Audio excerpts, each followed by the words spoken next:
and they said, hey, we love everything about the company. You have less than a 1% foreclosure rate. Your loans perform better than anyone we've seen, but we're not going to give you any capital because your underwriters don't have any experience. And I said, well, what do you mean by that? Like, what's the reason? And they said, well, we just can't get comfortable that all of your underwriters have no previous experience as underwriters in this industry. They've never been bankers. They've never been mortgage brokers.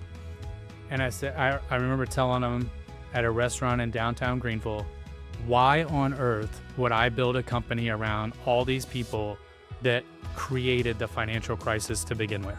Like, the term experience is the most overrated thing in all of business. Hi, everyone, and welcome to Catalysts for Change, the show where we explore the stories, strategies, and turning points of leaders driving meaningful impact in their communities and across the country. I'm Adam Lister, and I'm so glad you're here. What does it take to lead others when the stakes are life or death? When failure means letting down your country, your team, or your community? Today's guest, John Warren, has answered that question again and again. In the chaos of a firefight in Iraq, in the fast-paced world of finance, and in the political trenches of a gubernatorial campaign. A former Marine infantry officer, John led over 300 combat missions in places like Ramadi, one of the deadliest cities in the Iraq War, earning decorations for valor and returning home with a clarity few ever gain.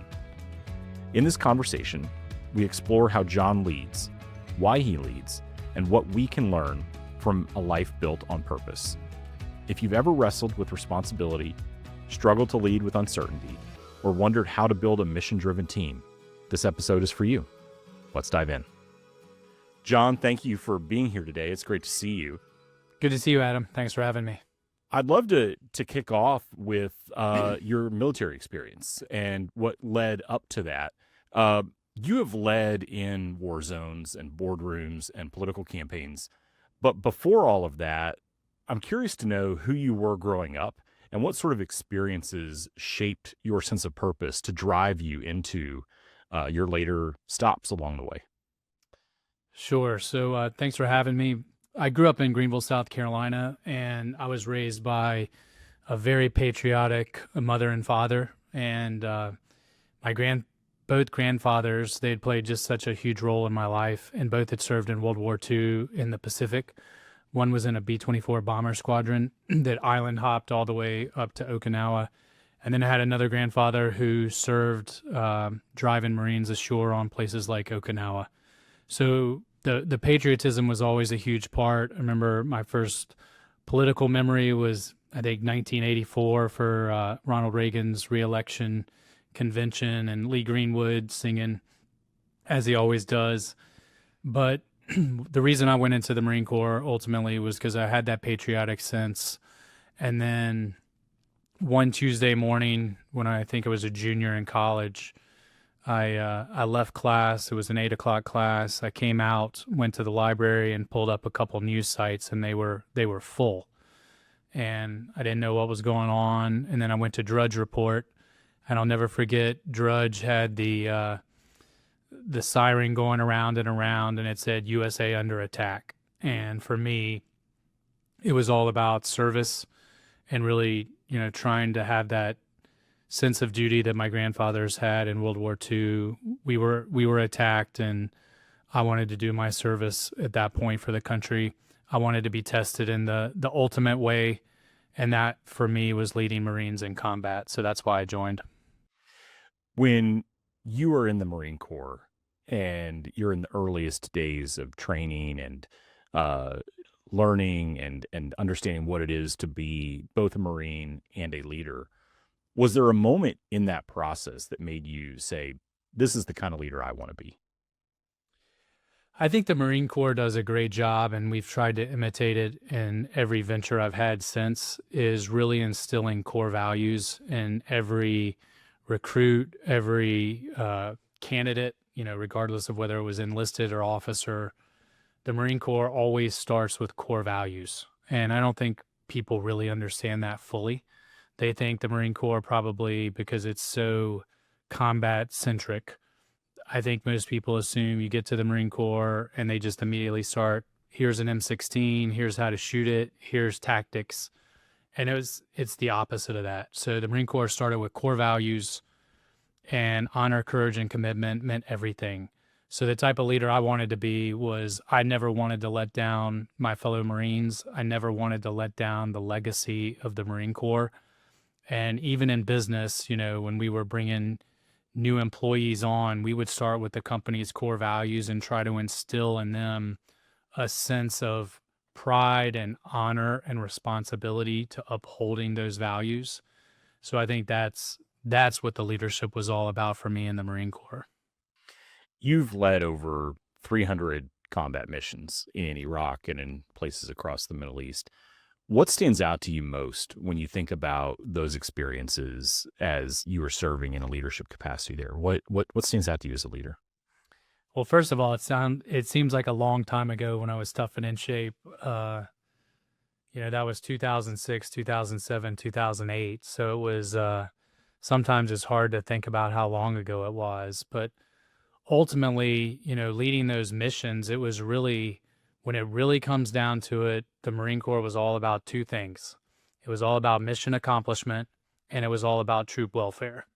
And I think every time we went out, the number one focus was what is the mission, and we have to accomplish that no matter what. Like that is priority number one. And then the second thing was, okay, I have to protect my Marines. I have to lead my Marines. And it was all about troop welfare. And as long as you could keep those two things in perspective, you could overcome anything. And again, it was just not letting down your Marines. I had so much respect for my platoon. They had come back from combat deployments, a lot of them in Haiti. Most of them had been to Fallujah. And then I was the new lieutenant that showed up and said, hey guys, I'm here to lead you. And that's the Marine Corps way, right? Like you get a new leader fresh out of OCS, an infantry officer course, and they're tossed into leading this super experienced Marine group. And for me, it was just, I did not want to let them down in any way. And that was always at the forefront of my mind.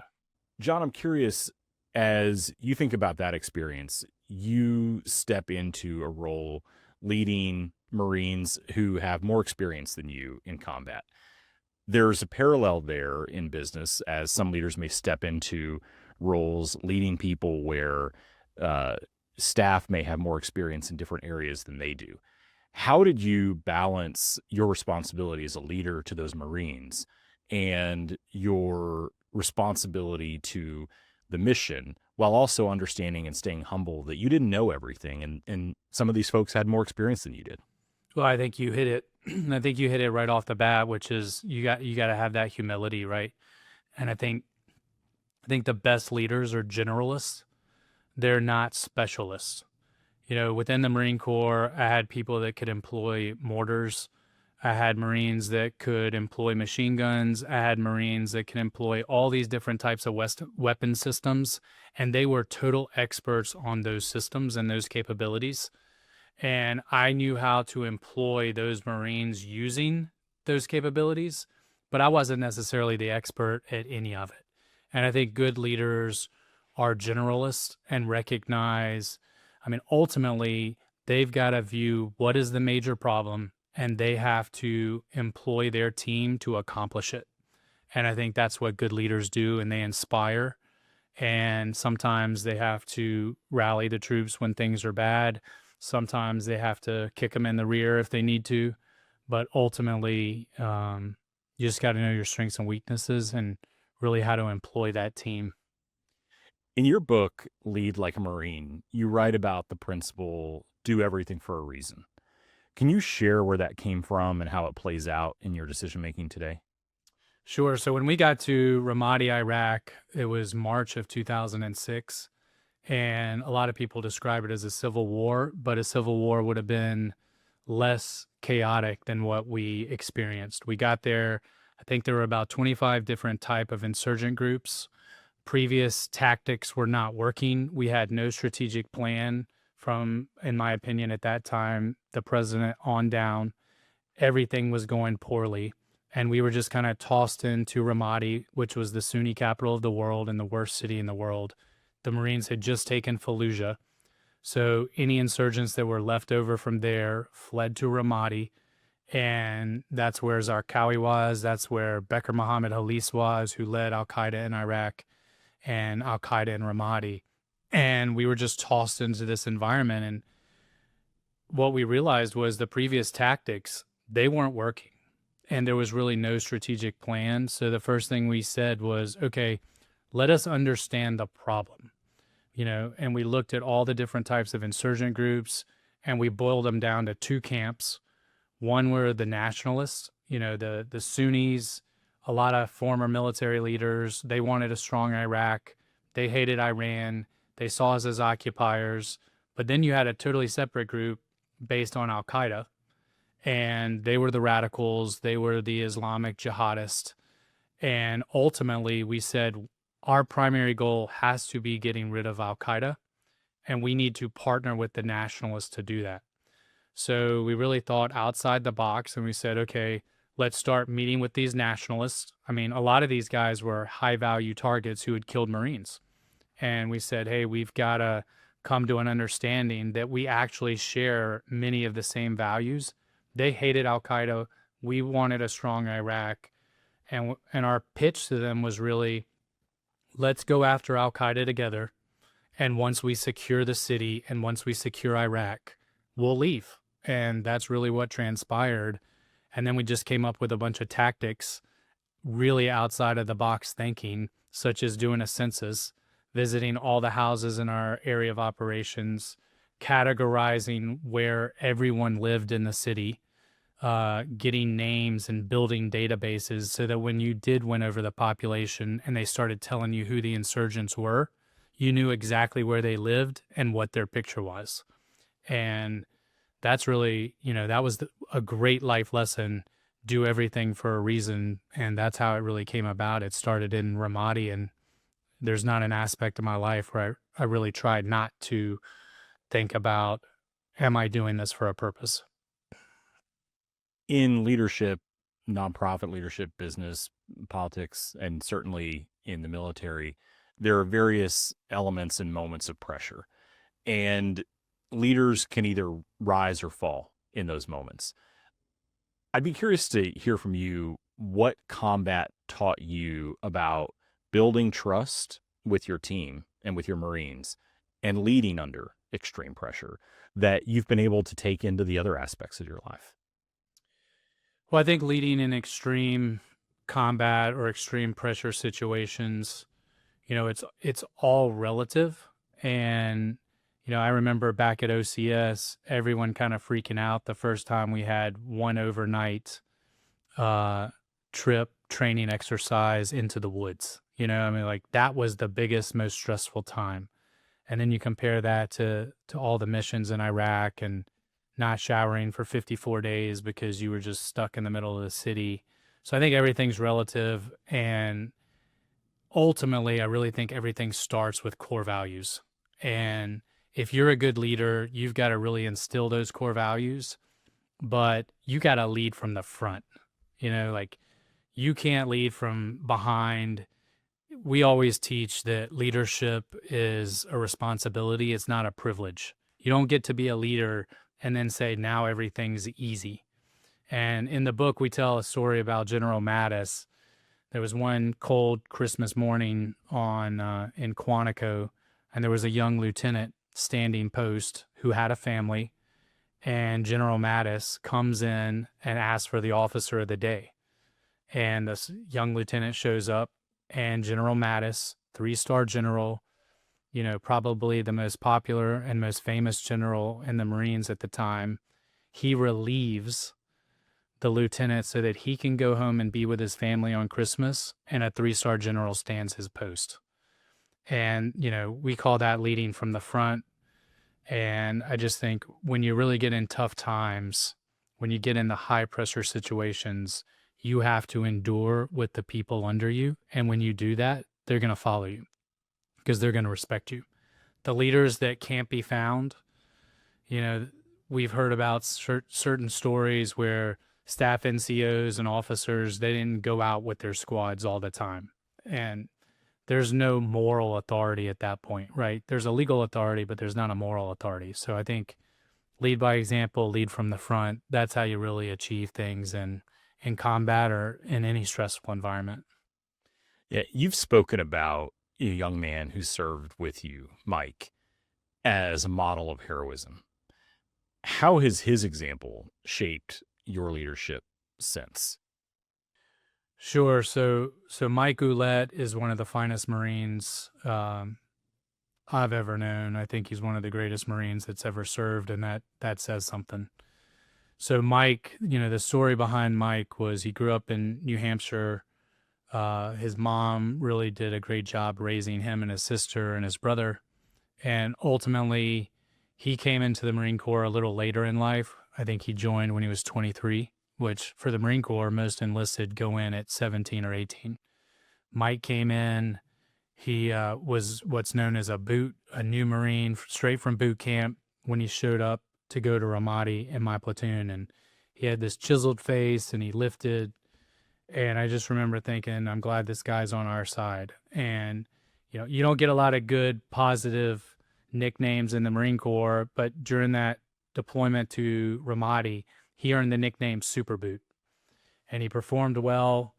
And then he went on his second deployment. And then he became a squad leader. And he was training his squad to go to Afghanistan when Afghanistan was really, really bad, 2008, 2009. And he's in the middle of training, and Sergeant Major in his battalion calls him into his office and says, Mike, your enlistment is up mid-deployment, so you don't have to go. And he was given an out. And Mike said, there is no one that's going to lead my squad other than me in combat. And he re-upped just to go through the deployment. And one day in March, in the Nowzad district of Afghanistan, he was tasked with taking his squad out, his 13 men, out on what was called a battle damage assessment. There had been a helo, a helicopter, a Cobra that had taken out a Taliban stronghold with Hellfire missiles, and he was tasked to go inspect what the damage was to that position. And while he was out there, and Mike always led from the front, which is actually very rare for a squad leader. Usually a squad leader's in the middle of the squad. But he had specifically told his squad, hey, I've trained you so well, if something happens, I want it to happen to me and not to you, and you guys will be fine. But when he was out there, it was so bad with IEDs that they always had an engineer in the lead, and he was sweeping. And right behind the engineer was Mike. And the engineer swept a pile of rubble. No IED was detected. Engineer stepped over it. Nothing happened. Mike stepped over it, and a huge explosion occurred right under Mike, and an IED had gone off. And at that point, Mike, he had a severed leg, and then his other leg was mangled, and his body was peppered full of shrapnel.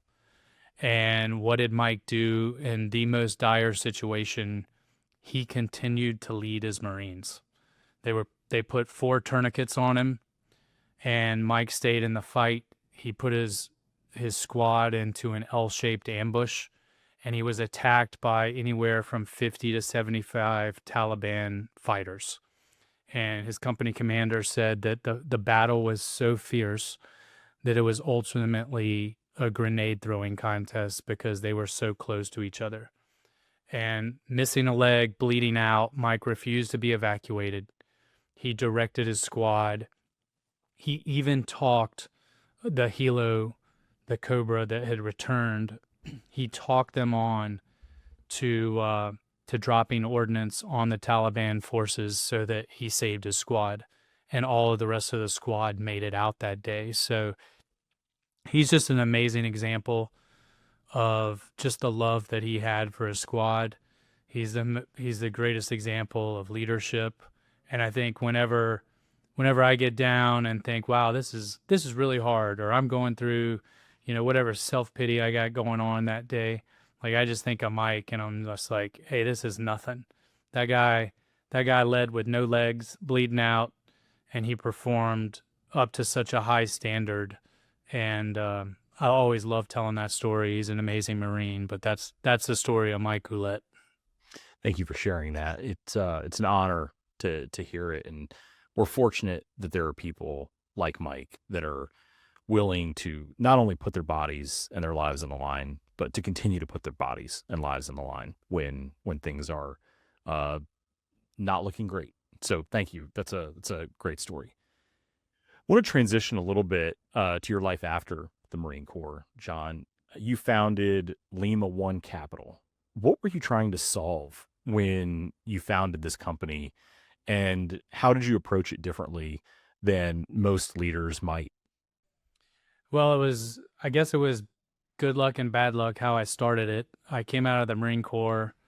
I was a politics major in college. I was an infantry officer in the Marine Corps, and I interviewed with, I don't know, 50 different companies, and they all told me, we really appreciate your service, but you don't have the experience or skill set necessary to work for our company.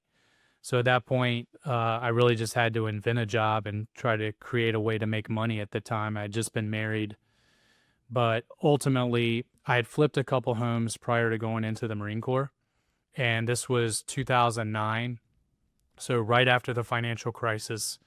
And what I saw in my experience, the little I had of in business was in real estate. So I started talking to real estate investors and saying, "Hey, what opportunities are out there?" And one of the things that they kept mentioning, "Hey, all these foreclosures are out there. You can get all of these houses for pennies on the dollar." And they kept saying, buying opportunity of a lifetime. That's the phrase I heard over and over and over. And I said, "Well, where are you getting your capital?" And that was one of the first questions I asked all these real estate investors. Where were you getting your capital? And, going back to 2003, when I had flipped a couple of homes, you just walked into a bank and said, "Hey, I want to buy a home. I want to rehab it, and I'm going to flip it, and I'll get you your money back in 6 months." And the bank said, "All right, that sounds great. Here's your money." And when I asked the investors in 2009, "Where are you getting your capital?" they were all paying cash. And I said, "Well, that doesn't make sense. Why wouldn't you lever your money, buy 4 houses instead of one, if you're telling me this is the buying opportunity of your lifetime?" And everyone said, "Well, banks don't do this type of lending anymore." And I said, "Well, really?" Like, that was kind of shocking. So Dodd-Frank had just come out, and I remember I was living in Atlanta.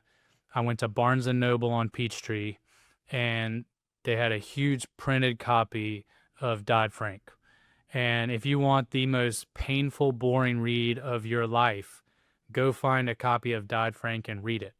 But what I found in reading it was all these investors were right. The government blamed the banks and blamed investment homes for the financial crisis, and banks weren't allowed to do that type of lending anymore. And the failure of the politicians, right? Shocker, failure of politicians, right? But they didn't understand the real problem, which was a credit problem, right? Banks, the real problem was banks were extending credit to poor creditors or debtors, and they were the ones defaulting.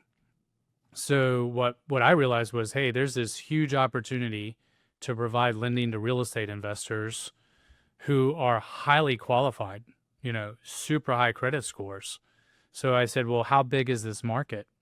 And I went back and researched that, and I found that 22% on average of all the homes sold every year in America, dating back for 40 years, they're all investment properties. So it's a huge market, right? It's almost a quarter of all the homes sold, and there's no liquidity. So I had found one investor, and he said, "Hey, if you get a good idea, come back to me." And he was in for $1 million at 8%. And I told him, "Hey, I want to provide lending to these real estate investors." And it was just very logical to me. So I did 8 loans. I provided the lending for the purchase and the construction funds for the rehab. And my average credit score was 754. And the average loan length was like 3.5 months.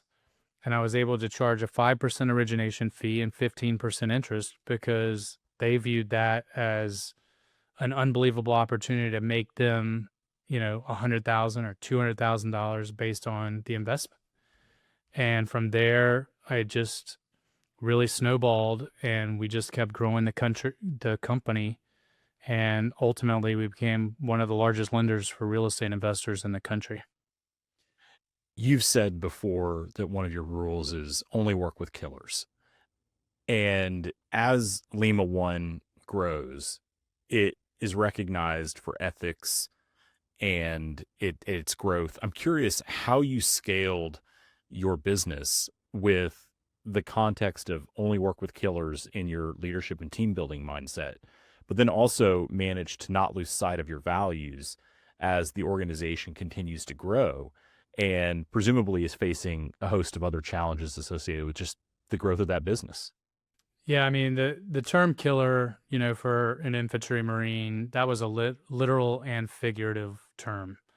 And when we wrote the book, that was one of the most controversial things with the editors, the publishers. I mean, even my wife doesn't like the term, right? Because it can be misconstrued. But when we talk about killers, we're talking about, killer performers, killer work ethic, killer focus, killer commitment to mission, killer clarity of purpose, killer loyalty to the team. Like, to me, that's what a killer is. And, you know, at Lima One, that's that's the only group of people we wanted to work with, right? Like, other people might say type A performers, and you've heard the term probably type A, performers, they don't like working with B or C's. That's the same with killers. But ultimately, it all starts with a killer's, if you want to use that term, it starts with their core values and then their core competencies. We did not look for any experience in the industry. We actually preferred if you didn't have experience. And I remember one time we were interviewing, well, we were trying to raise capital. This huge hedge fund came down, interviewed us, and they said, "Hey, we love everything about the company. You have less than a 1% foreclosure rate. Your loans perform better than anyone we've seen, but we're not going to give you any capital because your underwriters don't have any experience." And I said, "Well, what do you mean by that? Like, what's the reason?" And they said, "We just can't get comfortable that all of your underwriters have no previous experience as underwriters in this industry. They've never been bankers, they've never been mortgage brokers." And I said, I remember telling them at a restaurant in downtown Greenville, why on earth would I build a company around all these people that created the financial crisis to begin with? Like, the term experience is the most overrated thing in all of business. So what we wanted was people with killer values, killer competencies, killer work ethic, and then we would train them, to fulfill whatever job role they needed. And we got that straight from the Marine Corps, right? I mean, if you think about if any military service started with the idea of, hey, if you don't have experience in combat, we're not going to hire you, right? Like, it wouldn't exist. And that's how we really thought about hiring everyone at Lima One Capital. So, that's how we really built the entire company. And ultimately, that hedge fund went around to all of our competitors. And in about 2 weeks, they came back into town and they begged to give us money and started believing our way was right. And later on, we were at dinner, and it's probably 2 years later. I'll never forget the same guy that questioned us on how we hired people literally in front of me told someone, well, one of the reasons we love these guys is because they hire people with no industry experience and then they train them, right? And then, like, it was eye-opening for him to actually see that. One of the things that I would tell my team and clients today is when you're hiring folks, hire first for mindset and then second for experience, because mindset can't be trained. Mindset's innate. It's part of who that person is. There are virtually no sets of skills that you can't train the person to do the job well, but you can't train them to be a hard worker. You can't train them to be focused or ethical or loyal to the work that you're doing. We always found that the ideal Lima One Capital employee, and I do this, you could say basketball coach, you could say doctor, like whatever it is, I really believe that the core of a successful person is, are they honest? Are they an extreme hard worker? If you're just honest and an extreme hard worker, you're immediately in the top 10% of any industry. I don't care what the industry is, you're just immediately in the top 10%. And then we looked for grit, just a willingness to keep going, a team spirit. And then one of the factors that we also found successful for people was, do they have a chip on their shoulder to where they've kind of been undervalued or underestimated their whole life and they got something to prove. And those are the types of people that we went after, and we found it to be very successful. John, in 2018, you ran for governor. We talked a little bit about hiring people without experience in combat, hiring people without experience underwriting loans. You ran for governor with no political experience. What was it that motivated you to step into that arena? I think for me, I just got so frustrated with seeing incompetent leaders everywhere in our state and frankly, everywhere throughout the country. We live in a very red state, but we're taxed more than Massachusetts. We spend $16,000 on education per student, but we're ranked like 49th in the country. So clearly it's not a money problem. And I just got frustrated and thought I could do it a lot better. And that's why I ran. We came out of nowhere. I got into the race really late. When I got into the race, it was February 25th, I think. And the primary, which is the only thing that matters in South Carolina, the primary was in June. And all my competitors welcomed me to the race. They didn't think I had any shot. And then, ultimately we made the runoff. And with a week to go, we were up 13 points. And the whole reason we lost was because Trump came down along with Pence and endorsed the incumbent, Henry McMaster, because Henry had been the first elected official to endorse Trump for president after endorsing Lindsey Graham. So it was an amazing experience. I'm glad I ran. I think ideas matter. And I think right now we just suffer from a leadership problem throughout all of politics. You can't expect to send losers to DC or to Columbia who have never been successful in life or in the private sector and expect them all of a sudden to be good leaders and come up with good solutions. I think the phrase is incompetence and unethical behavior permeates politics, and that's what I found, and that's why I ran. What surprised you most about leadership in the political world versus leadership in business or in the military? I think the hardest thing for a serious person that gets into politics is really getting down to communicating in sound bites, to where we live in an age where people don't want to read a white paper on how to solve the income tax problem or how to shrink government and run it more efficiently. So you've got to really be succinct and clear on your message. And just a lot of people don't pay attention till the very end. Ads matter. I remember running and I asked my political consultant, I said, hey, what's the biggest challenge that I'm going to have to overcome? And he said, well, Henry McMaster's name ID. And I was like, that's it? He goes, well, you don't understand. That guy started running for the U.S. Senate in 1980.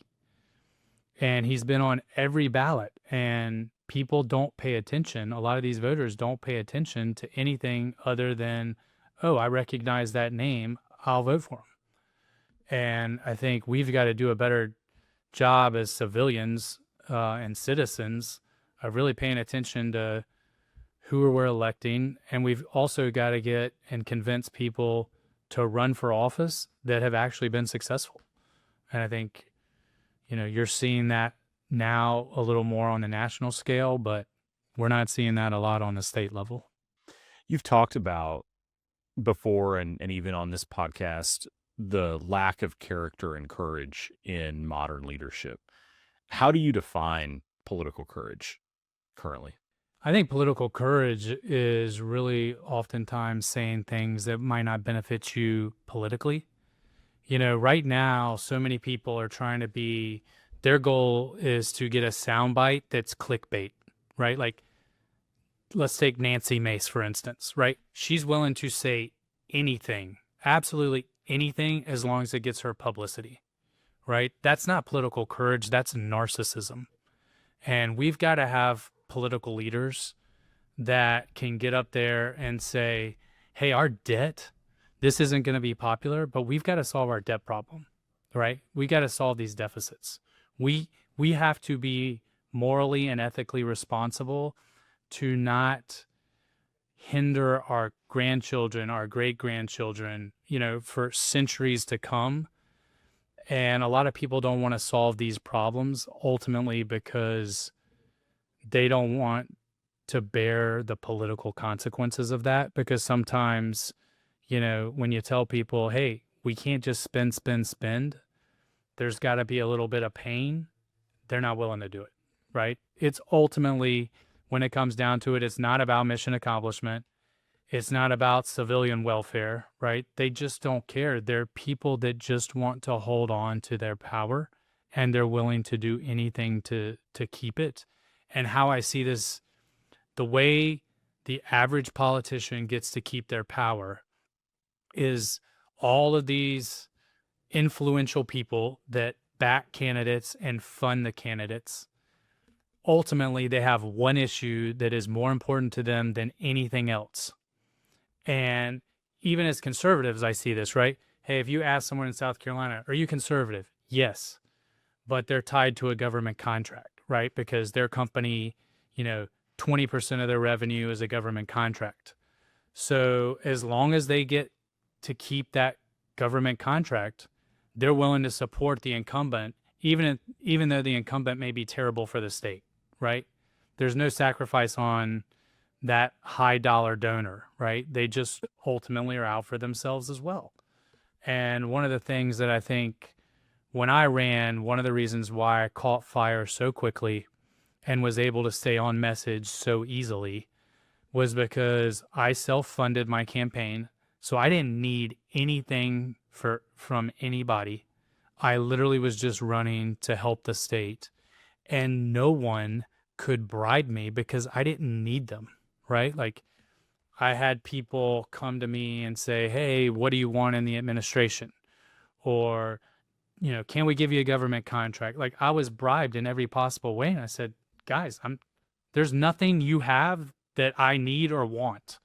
Like, that's not my priority, but that's not the case with most politicians. So after the campaign, you launched South Carolina's Conservative Future and took on term limits as a key issue. What continues to drive your civic engagement today, and what does success look like for you going forward? So I said when I ran, I said, hey, part of the problem with South Carolina and specifically the Republican Party, right? Like, we're super majority in the House. We're super majority Republican in the Senate. And we have every state elected official is Republican. However, the state is governed in a very liberal, inefficient manner. And whose fault is that, right? It's a Republican Party problem, because what happens is, to get elected, you got to be a Republican. So we have all these people claiming to be Republicans. They run on the Republican platform, but then they get to Columbia and they get in with the trial lawyers and they get in with all these special interest groups. And in order to keep their jobs as politicians and get donors and donations, contributions, they sell out. And I said during the campaign, hey, the first thing I'm going to do as governor, I'm going to form a PAC, and we're going to get all of these rhinos.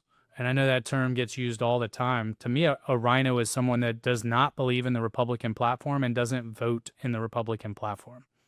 And in South Carolina, that's the majority of Republicans that are elected in Columbia. And most people don't know it because the media doesn't really cover it. And oftentimes the media is biased, right? They don't even want to explain that these Republicans are voting like Democrats. So we formed a super PAC just to hold people accountable. And it's very professional. We'll send out mailers. Hey, here is how your representative is voting on these issues, right? Hey, they just increased the budget 20%. They just voted for a tax increase. They just voted to try to raise their own salary as a politician. Like all these different things, and we found that it's very easy to remove these people that betray the Republican platform. The challenge is finding quality candidates that are competent, conservative, and courageous to run. And that's who we look for, right? We say conservative, competent, and courageous. Those are the types of Republicans that we want, and those are the types of Republicans that we support. You're now leading Gem Mining, a company that's at the frontier of tech and finance. A little bit different outside of the political space. What's exciting for you and challenging in this role? Well, the biggest challenge is there's just no rules. And, it's a global platform where there are no regulations. It's not a developed infrastructure like the banking system. You're having to deal with the Chinese, you're having to deal with the Russians. But ultimately, it's the same challenge, right? It's trying to take investor dollars and find a supersized return that they can't get elsewhere and treat them correctly, work hard, build a team. The whole reason I got into it originally was because I viewed the Bitcoin miner as kind of like a mortgage that throws off yield, just like a mortgage does with interest. It's just that the miner, it throws off BTC as opposed to the US dollar. So oftentimes people say, how can you believe in BTC? And my response is, well, how do you believe in a dollar anymore? Like, what's the value of the dollar based on, right? We just print more and we just print more. So at least with BTC, I can tell you what the energy cost is, how that's calculated, and come up with some value of the intrinsic asset. One of the things that I think is curious and anxiety inducing around cryptocurrency is what you just talked about a moment ago, that there are no rules and it's a global space. It is a volatile space as well. How do you lead with integrity and clarity in this environment with high levels of uncertainty? Well, I think this is really important. We have a chapter called Blunt and Direct, and always being clear with the investor, good or bad. Here is the situation, right? And everyone can have integrity when things are going great, right? Like normally it's easy to say, man, I'm never going to lie. Well, you don't have to if returns are outsized and, everything is going well. But you really find out a person's character when things get tough and you got bad news to share, right? So, and I can't remember the date exactly, but I think it was like November of 2021 or 22, BTC went from 67,000 to 16,000. So there's the volatility that you talked about, right? And instantly all the BTC that you were holding is borderline worthless, it's 20% in value. The mining that you were doing, it gets dramatically cut, probably close to 70% at that point, because you have these fixed costs. And you just have to have the values to be honest with people and say, hey, here's the situation. Here's how we're going to get out of it. Here's what we're going to do, and just stay the course. And I think, things have not gone well at Gem Mining at times, but every investor always knew where they stood, where the investment stood, and what we were going to do to try to correct it. I think about the times when I was leading a nonprofit organization. We were almost exclusively focused on the advocacy side of this work. And on a regular basis, things would pop up that would serve as a possible distraction from your mission or as a problem. And I learned early on, similarly to what you just described, that it was always better for our organization for me to be transparent with our key stakeholders, name the problem, but also name when I wasn't sure what the solution was, but that these were the 3, 4, 5 steps that we were going to take to figure out how to work through this. And I didn't know at the time, but kind of looking back and reflecting on it later, you could see where that trust starts to develop with your key stakeholders, that they say, okay, he may not know how to get through this problem in this exact moment, but he's honest with us about the scale of the problem. And we can trust that we are attacking and trying to identify a solution with intentionality and purpose. And it allowed us to have more flexibility as we moved forward, as the problems got bigger, as the organization got bigger. And it's one of those things where I think doing that kind of naturally is can be a real test, to your point. How are you going to show up in these moments when things get tough? Because certainly you didn't drive the market down, but you're going to get a lot of questions about why did we lose 80% of value on our BTC overnight. Most of the listeners to this podcast are early stage to mid stage leaders of nonprofit organizations or entities that are trying to do work in their communities across the country. And one of the challenges that I think many of them face is that many of these organizations operate in relative silos, and the kitchen cabinet and leadership that they might have and support that they might have can have varying degrees of breadth and depth. I'm curious what you might say to some of those groups and some of those leaders based on your experience about how to lead in tough moments when you are equally emotionally attached to the mission and you're also operating with a business practical mindset that comes from your experience in combat or business or in politics.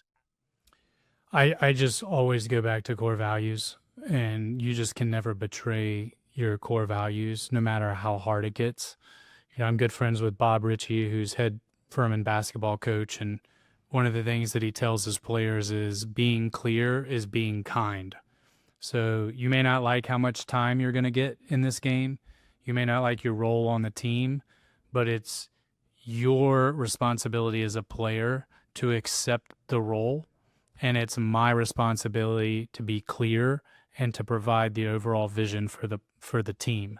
And I think any good leader can really take that mindset and, just continue to run with that, continue to be blunt and direct with everybody, but also, hey, I'm going to be in it with you. We're all going to suffer together. When things were tough at Gem Mining at one point, everybody knew that I was the lead investor. One of the things that I do when people ask me, hey, I've got a great investment for you, I just ask them, how much money do you have in it? And oftentimes I hear a lot of these successful entrepreneurs, they say, well, I don't have any of my money in it directly, but I have sweat equity. And I said, well, I know that you're successful. I know you got a lot of money. So where are you putting your money? And they say, well, what do you mean? And I said, well, if you don't believe in it, right? If you have intimate knowledge of this investment opportunity, you have the means to invest in it, and you don't want to invest in it. So where are you putting your money? I want to invest in those opportunities, right? So I think that just goes back to sharing, the hardships with your team, being in there, working your tail off, and sticking true to your core values and integrity and honesty with all the shareholders. Yeah, I think about the ways in which you might show up as a leader, but then also we were talking before the show, we're both fathers, and I think the thing that surprises me most, both in leading teams and as being a dad, is you lay out this vision and you establish these core values, and sometimes you have to be prepared to recognize that your team or your kids or your partner or your spouse are going to call you on a moment when you may not be living them with absolute fidelity. How do you navigate in those moments? Well, Well, I think too we can all learn from the kids, because you can tell your kids all these different things, right? But ultimately they don't listen as well as they observe. So how you get punked out as a parent is what, right? Like, hey, I go to a restaurant and I say, hey, I want you guys to behave and eat properly, right? And my kids will be like, hey, you got your elbows on the table, Dad. And it's like, hey, they observe, right? And I think they observe and other people observe. So people care less today about what you tell them, and people really care about seeing you live it. And I think that's really important. 100% agree. I tell my son and daughter too that I share with you a lot of things, not because I'm smarter than you, not because I know more than you, but I've made more mistakes than you, and that means I'm going to continue to make other mistakes. But let's be honest here. You don't gain these sorts of things because you are just particularly wise. And similarly, even if you're talking about let's eat properly, let's not put our elbows on the table. If I'm being honest, I'm catching myself do it at least once every meal. Well, I was just going to say someone gave me a great line. They said, have wise mentors and learn from other people's scar tissue rather than developing your own. It's much easier. So that was one of the reasons why we wrote the book to begin with, was so that people could learn from our scar tissue and not develop their own. That's great. Well, as we close, I'm curious to know what's next for you and how do you continue to evolve as a leader? Well, I'm chasing 3 kids right now. I'm going into basketball season, coaching 2nd and 3rd grade and 4th and 5th grade. So that's going to be my main priority in the winter, and defending some championships there. But I'm not sure what's next in business. I'm not sure what's next in politics. I'm definitely going to stay involved in both, but really enjoying time being a father and leading those 3 kids. John, I appreciate it. Thanks, Adam. A huge thank you to John Warren for joining me today. John has led across the world in battlegrounds and in boardrooms, but what stays constant is his belief that leadership is about service, character, and courage. I hope this journey reminds you that the hardest paths often yield the clearest purpose.